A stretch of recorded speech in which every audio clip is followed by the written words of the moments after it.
Hey, today we're going to look at some gear I got from Donner. Full disclosure, I got this gear for free in exchange for this review, but keep in mind this is not an endorsement. The links below, I'm not affiliated with them. I get nothing from it, so please don't feel obligated to click.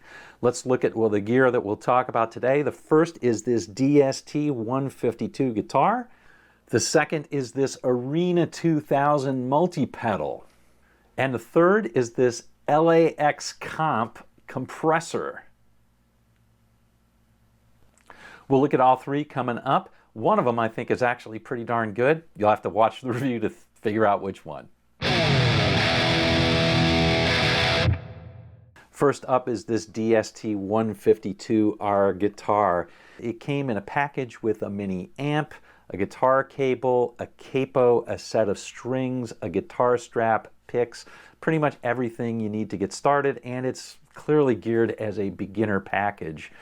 But it all hinges on whether the guitar is any good. And so let's kind of run that down. It certainly looks really nice. I think it's very, very attractive. This ice blue sort of finish is nice. And personally, I like the fact that it's a covered pickup. It's a HSS, obviously, but I like the fact that it's a covered pickup. I know that it affects the sound a little bit, darkens it, but you know what? You can just tweak the treble up a little bit and all is good. And I really like the looks of it. All right, that's the looks. Now, it came in a pretty decent state. I did have to set it up just a little bit. I had to tweak the truss rod and the bridge a little bit, but I got it into a playable condition. The fretwork on it was pretty good. It's pretty well playable. I did have to sand down the fret edges with this little foam block. You know, for me, everybody makes a big deal about the sharp fret ends, but just get yourself one of these foam blocks on an inexpensive guitar. Just take it really easy and slowly, and in 5 minutes it'll be smooth. And that's what I did with this. It actually plays pretty good. We'll hear how it sounds at the end because I want to combine it with a pedal, but just the rest of the roundup. It's the standard Strat setup. Clearly the electronics are not high quality. They're pretty stiff. The switches do not feel so good, and not the best hardware either.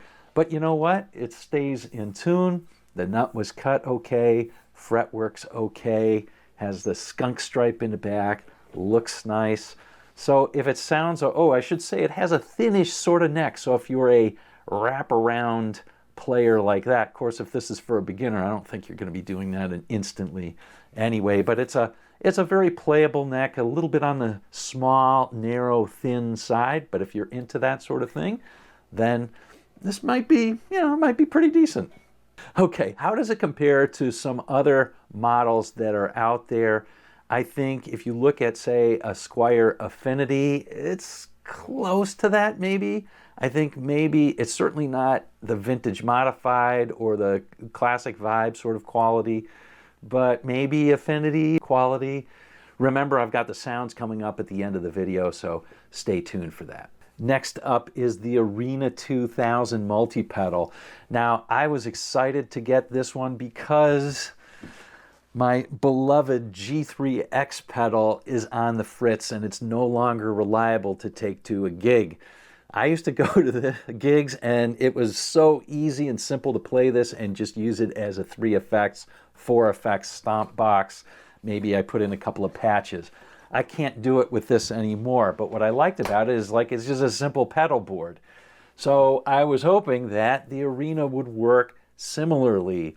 It doesn't. It works like sort of a modern patch. Yeah, you add all these different patches. Now, what you can do, I think it has 50 banks and 3 presets each in those. So what you could do is you could choose, say, one bank for, say, classic rock sound or classic Marshall sound. You could set the amp and the cabinet, and you could have on channel A or preset A be clean, B might be dirty, and C might be a lead channel. And then you could stomp on any of those to get the sounds that you want, but just choosing the bank that you want with the amp and the other combo. We'll take a look at this in operation, but it has about 50 effects or so. and it's got an expression pedal like the Zoom did. It's also got a drum machine and a looper and a tuner, so tons and tons of effects. Let's see how easy it is to operate, and we'll take a look at that. All right, let's take a look at the layout. It looks pretty complex, but it's actually not that bad at all once you get used to it after a half hour or so. Right on the right hand, you've got all these different functions like the drum machine and the tuner and a looper. On the bottom, you've got various control knobs. These knobs in the center control these effects. In the middle, you've got the signal chain. And the things that are lit up on the bottom, there's 8 or 9 or 10 things here. You can see on the signal chain there's 10 things, but 2 are selected, and those are what are lit up. I think that actually the display is really pretty nice. Now we're going to read this patch, so I'm going to turn down the exposure a little bit on the camera so we can read it. Just barely. Okay, and this is how it works. It says 0, 1 high there. 0, 1 is the bank, and you change the presets by playing on that. And you can see the signal chain changed right there. Now it's got amp, cab sim, delay, and reverb on this one. And now we go to a third one, and that has different patches as well. So let's just go back to the first one again. If we want to change the amp, we simply press on that, and it'll give us a bunch of things to check. Like this has a Fender Twin setting, but if I wanted a Princeton reverb, there it is right there. If I wanted a Marshall type sound, I could move it to there as a JTM 45. So there we go. And you can obviously, you can obviously change the cabinet or anything like that. Now, if you wanted to put something else on the signal chain, like maybe a delay, you basically just hit the delay, and you can choose from various delays that you've got. You've got a digital or analog or a tape delay and so forth. So you can do that. It's a pretty straightforward operation. One thing I'll just mention in passing, this has a volume knob for the overall unit. What a novel idea. It's great. I actually really like that. It's so simple, and yet so many pedals, multi-pedals, don't have that, or it's hidden and hard to get to, but there it is right there, a knob that controls the volume of the whole unit. How nice. So what's the verdict on the Arena 2000? Well, I was pleasantly surprised by how easy it was to figure out and to use once I got it figured out. I think the display is really nice on it, and the controls are laid out really well. They work with the effects very, very well. I thought the effects sound pretty good as well, and that's a bonus. A few of them are pretty goofy effects, and I don't think I'd ever use them. But for example, the tremolo and the flanger were both pretty good. However, I will say that I thought that the amp simulator and the cabinet simulators, I couldn't get great sounds on it. I'm going to try a little bit more, but keep in mind, I'm using it through my own amp. So I think I would prefer to use this without those two things. If you're going directly into mixer, maybe, or into audio interface, maybe it would work better for you. But at least for me, I'm going to try and use this unit without the amp simulator or cabinet simulator, just using some of the effects, and we'll see how that goes. So I'm going to give it a whirl for a little bit longer, but the jury is still out on it. Next up is the LAX compressor. It runs $49.99, let's call it $50 on Amazon right now. Let's take a quick look at it. It's kind of attractive, sort of powder-coated metal, and it's got sustain, which is basically the compression ratio. It's got something called attack, which says how quickly it brings down or compresses the sound. It's got something called level, which is really the volume knob. We see that on most pedals. And then it's got something called limit, which helps you keep the signal clean and doesn't let it distort, which is kind of nice. Plus, it's got a dip switch here in the middle, which has normal or a brighter sounding operation, perhaps if you're playing country guitar. All right, well, let's take a look and listen to how this pedal sounds in action. All right, let's hear a few sounds with this guitar now. First, we'll try clean sounds. I'll play through the clean sounds, and then I'll play it with and without the compressor to see the contrast so you can hear what that does. And then we'll do dirty after that.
Now let's check the contrast between the clean with no compression and the clean using that LAX compressor, and we'll see. Now the compression can add quite a bit of noise, so it's best to do it for the humbucker or a noise canceling position. I'll use it in position 4 and in the bridge position. So let's check it out.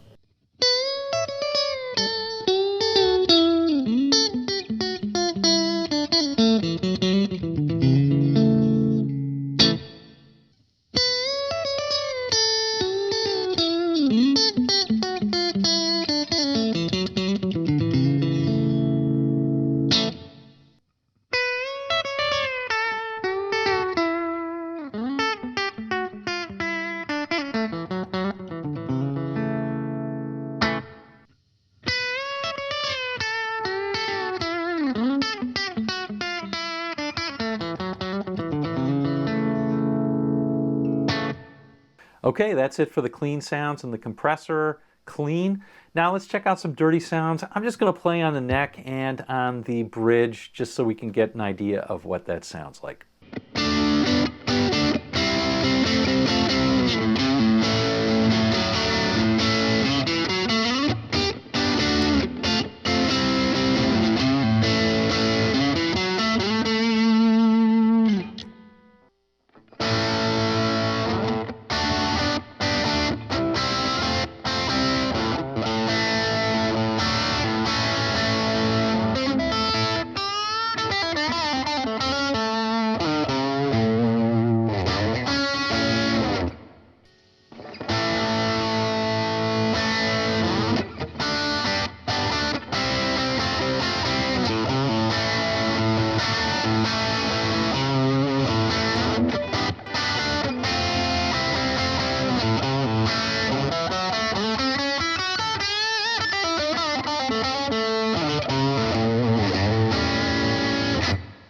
All right, so which one of these am I going to keep? The guitar? Nah, that's going to go to somebody locally. The Arena 2000 multi-pedal? Well, the jury's still out on this one. I'm going to test it a little bit more, but I'm leaning toward just going back to my pedal board. It's just what I'm comfortable with and easy to stomp on, but the jury's still out. I'll test a little bit more. But this compressor, I totally love this compressor. I thought it got a great sound. I love the controls on it. So this is a keeper. This is going to go onto my pedal board. Hey, if you like this review, there's plenty more where that came from. You can click on one of these, and we'll see you in the next video, and we'll see you on down the road.